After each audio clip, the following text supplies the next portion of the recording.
समस्त परीक्षा निमंते 15टी मुख्य खबर तारीख 17-10-2025 शुक्रवार एथि अंतर्जातीय जातीय आंचलिक खेल व्यवसाय एवं अर्थनीति भली बहु गुरुत्वपूर्ण खबर। जदि आपण मोर एही चैनल को देखुथिबे तेबे जानि पारुथिबे मु एथिरे केवल परीक्षा आसुथिबा भली मुख्य खबर गुडी को ही परिवेषण करुची। जदि मोर एही प्रयास आपण को भल लागे तेबे भल पाइबा सदृश एही चैनल को लाइक सब्सक्राइब एवं बेल आइकन को क्लिक करंतु। नंबर 1 भारत एशिया प्रशांत महासागर पई जातिसंघ ग्लोबल जियोस्पेटियल कमिटीर सह अध्यक्ष निर्वाचित होईची। भारत को मिलित जातिसंघर global geospatial information management UNGGIMAP Asia एवं प्रशांत महासागरीय क्षेत्र पई आंचलिक कमिटीर सह अध्यक्ष भाव में निर्वाचित करा जायछि, जहा विश्व भूस्थानीय क्षेत्र में देशर वर्धित नेतृत्व पई एक गुरुत्वपूर्ण सफलता। एही निर्वाचन में भारतर प्रतिनिधित्व करथिले हितेश कुमार एस मकवाना IAS सर्वेक्षणकारी general of India. Number 2 Piyush Goyal भारतर अभिवृद्धि स्तंभ एवं ब्राजिल सहित द्विपाक्षिक सहयोग रूपरेखा देथिले।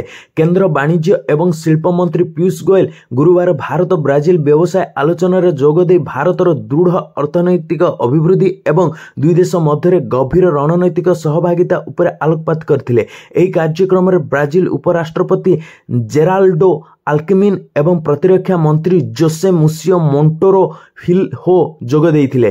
गोयल सेमानक अंशग्रहण पई कृतज्ञता प्रकाश करथिले एवं सेमानक गस्त को द्विपाक्षिक संपर्क को दृढ़ करिबा पई दुई देशर मिलन प्रतिबद्धतार प्रतिफलन बोली वर्णना करथिले। नंबर 3 दिल्ली रे पंचम शक्ति आलोचना रे भारत ऑस्ट्रेलिया शक्ति सहभागिता को आहुरी घनिष्ठ करिसेंती।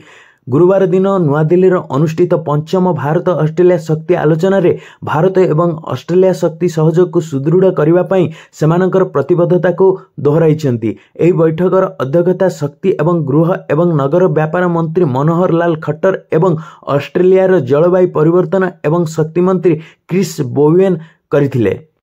Number 4 Bharat Brazil Mercosur Bharat वाणिज्य चुक्ति को आहुरी घनिष्ठ करने को राजी होइछंती। भारत एवं ब्राजिल गुरुवार द्विपाक्षिक वाणिज्य एवं निवेश को वृद्धि करने लक्ष्य भारत एवं मर्कोसुर क्लब मध्य विद्यमान वाणिज्य चुक्ति को विस्तार करने को सहमत होइछंती।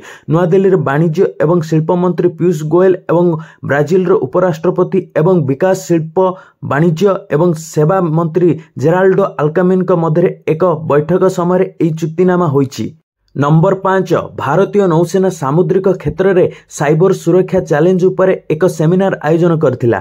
गुरुवार दिन भारतीय नौसेना नई दिल्ली सुषमा स्वराज भवन सामुद्रिक क्षेत्र में साइबर आक्रमण प्रभाव एवं जातीय सुरक्षा एवं अंतर्जातीय संपर्क उपर यार प्रभाव शीर्षक एक उच्च स्तरीय सेमिनार आयोजन करथिला, जेउथिरे गुरुत्वपूर्ण सामुद्रिक भित्तिभूमिर सुरक्षा साइबर सुरक्षा वृद्धि पाउथबा गुरुत्व उपर आलोकपात करा जायथिला। नंबर 6 प्रधानमंत्री मोदी आंध्र प्रदेश रो कर्नूल रे 13,430 कोटी टंकार विकासमूलक प्रकल्प शुभारंभ करिसेंती। प्रधानमंत्री नरेंद्र मोदी गुरुवार दिन आंध्र प्रदेश रो कर्नूल रे प्राय 13,430 कोटी टंकार विकास प्रकल्पर शुभारंभ करिसेंती। एही पदक्षेप गुड़िक भित्तिभूमि शक्ति प्रतिरक्षा उत्पादन रेलबाई एवं शिल्प समेत प्रमुख क्षेत्र गुड़िक व्यापीछि एवं राज्यर अर्थनैतिक अभिवृद्धि एवं संयोगीकरण को वृद्धि करिबारे प्रमुख भूमिका ग्रहण करिबो। नंबर 7 भारतीय वायुसेना आसंता काली एहार प्रथम तेजस MK-1A लड़ुआ विमान ग्रहण करिबो।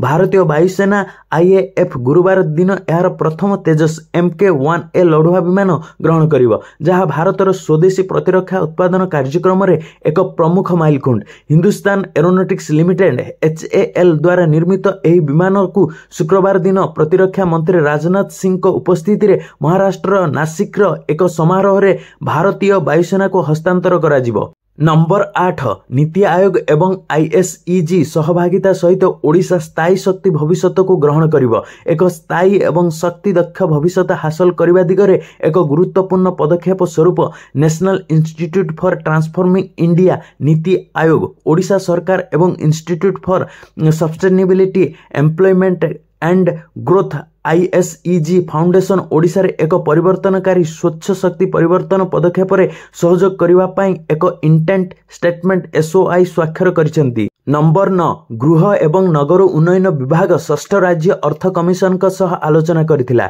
बैठक रे विभाग आगामी अर्थ कमिशन अवधि रे विचार पई एहार प्रमुख कार्यकलाप एवं प्राथमिकता विषय एक व्यापक समीक्षा उपस्थापन करथिला। प्रोत्साहन अनुदान पाई मानदंड सहरांचल शासन एवं आर्थिक श्रृंखला को सुदृढ़ करने परिमल क्षेत्र में कार्यक्षमता उन्नत आनिबा मानव संबल वृद्धि करने सहरांचल स्थानीय संस्था यूएलबी पाई क्षमता निर्माण एवं तालीम दृढ़ प्रकल्प परिचालन यूनिट पीएमयू प्रतिष्ठा करने अकाउंटिंग एवं आर्थिक परिचालन रे उन्नति आनिबा यूएलबी गुड़िकर निजस्व राजस्व वृद्धि करने एवं 2026-27 रु 2030-31 अवधि पाई क्षेत्रवार आर्थिक आवश्यकता उपर आलोचना होइतिला। Number 10 Vande Bharat 4.0 train 7000 kilometre लंबा हाई स्पीड रेल ट्रैक रे 320 किलोमीटर घंटा बेगर चलिब। अश्विनी वैष्णव केंद्र रेल मंत्री अश्विनी वैष्णव बुधवार घोषणा करिसेंती जे भारतीय रेलवाई द्रुत गतिर परिवर्तन एक नूतन युग प्रवेश करने को जाउची, जेउथिरे 350 किलोमीटर प्रति घंटा बेगर ट्रेन चलाइबा पई सक्षम उत्सर्गीकृत यात्री कॉरिडोर निर्माण